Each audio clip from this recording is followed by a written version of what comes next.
Well, Utah is growing with people who are finding a home in the crossroads of the West. Citizens in Salt Lake County have been worried about being able to afford a good house to settle down, and some government officials are trying to help out in this arena. Joining me now is Darin Mano, the District 5 council member for the Salt Lake City Council. Thank you for joining us here today. Thanks for having me. This is a hot topic conversation piece. I'm sure you hear a lot about it. Housing becoming more and more unaffordable across the state. How's the City Council going to really address what we could call a crisis?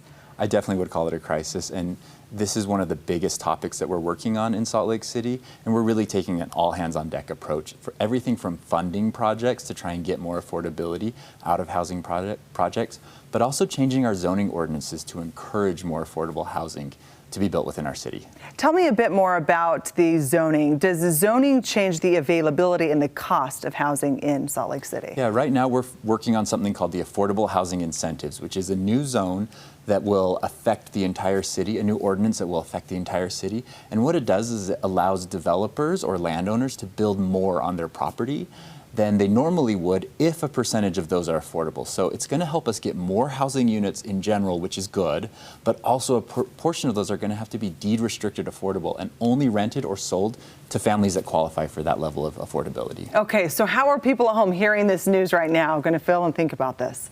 You know, I hope that people are going to see this as our best effort to try and build a city that our kids can afford to live in right now. I think a lot of people are dealing with the reality that their children who are graduating college and starting their first jobs have no place to live in our state and will have to leave if they want to ever be able to comfortably afford a home. That is the one thing as you chat with neighbors and such that they're saying, you know, my kids are never going to be able to stay in Utah. We're turning into another type of California is the common phrase that I hear. What are you hoping the incentives do for people in Salt Lake City, and how can the state model after it all?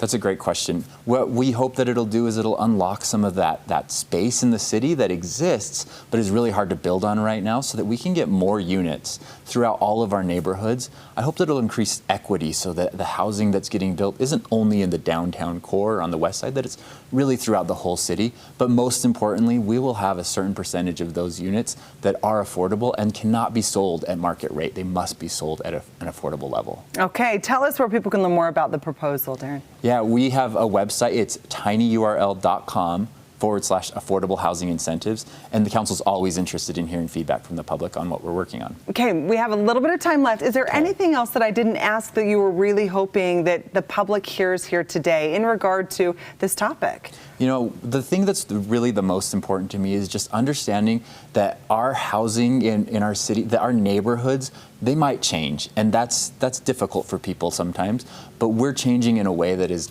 more equitable and more open, and more people will be able to afford to live in our great city. So we're trying to become the most inclusive city in the world, really. Yes, and tell us too, this has to be a big role, being a part of the City Council, trying to make decisions to, again, make this more affordable for your average person. Having this role and this weight on your shoulders, do you feel the responsibility to all of the citizens? Yeah, absolutely. Housing and zoning ordinances and people's neighborhoods and their way of life really is one of the biggest topics that we deal with on the City Council. We're the local government body, so we're really closest to those issues, and sometimes it's threatening for us to potentially add more housing in a neighborhood, but we're really trying to do it in a way that will make every neighborhood better and make it a more attainable city. That is the hardest part, I think, about being a politician, is you give your best effort and you're going to win some and you're going to lose some, but we're all just trying our very best. We really appreciate your time here today. Again, Darin Mano, we appreciate your time. Thank you so much for having me.